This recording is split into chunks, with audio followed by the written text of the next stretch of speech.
नमस्कार, मैं हूँ Sujata Jairam Iyer, bed number 13 season 2 में फिर एक बार आपके साथ।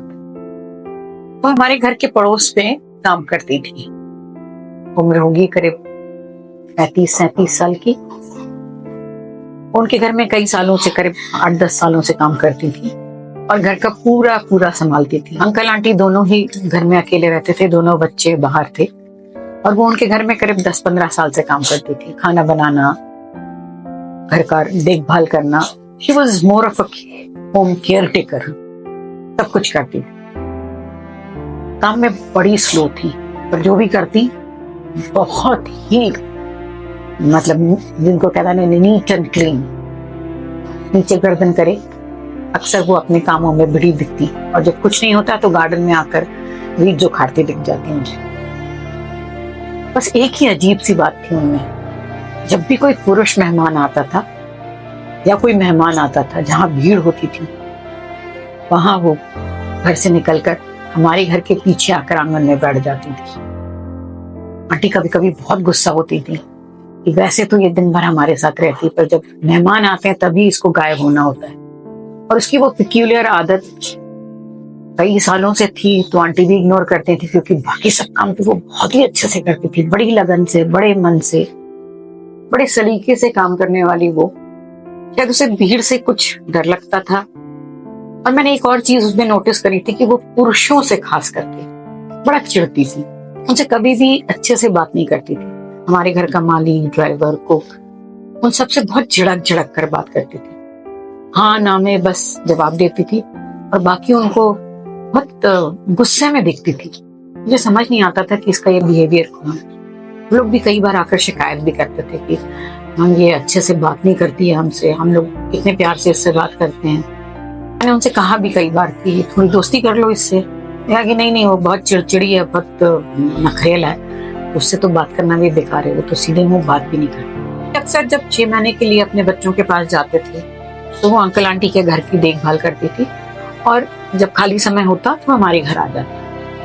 हमारे घर भी जब आती थी तो कुछ ना कुछ काम करती रहती, क्योंकि वो हमसे बहुत घुली मिली थी और कई सालों का हमारा सहवास था उसके साथ में, तो वो कुछ ना कुछ काम करती रहती थी। मैं उससे कहती भी थी कि तुम यहाँ आके क्यों काम करती हो, तुम अपने घर में तो करती हो, यहाँ पे तुम आराम से बैठ सकती हो, आके चाहो तो आके टीवी देख लिया करो, या तुम्हारा कुछ और करने का मन करे तो कर लिया करो। कहती नहीं, मुझे काम करना ही अच्छा लगता है। कभी कुछ सफाई कर, कभी कोई बर्तन निकाल के उसको पोंछ, कुछ ना कुछ उसका चलता ही रहता था।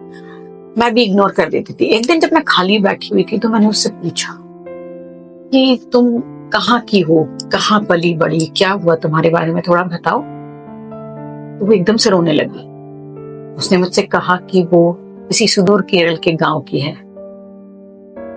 और मैंने कहा कि तुम ये पुरुषों से क्यों नहीं बात करती हो, कुछ प्रॉब्लम है तुमको? उसकी कहानी सुनकर मैं स्तब्ध थी। उसने बताया कि जब वो 12-13 साल की थी तब एक बार उसके पिताजी जो शराब पीते थे और जो अक्सर उसकी माँ को मारते थे, 8-10 लोगों को लेकर आए अपने घर, और उन लोगों ने और पिताजी ने मिलकर माँ के साथ बलात्कार किया। और वो ये सब पलंग के नीचे बड़ी बड़ी आंखों से देख रही थी। उसकी माँ चीखी चिल्लाई पर किसी ने कुछ नहीं सुना और उसको उसी हालत में, पुनी अवस्था में छोड़कर चले गए।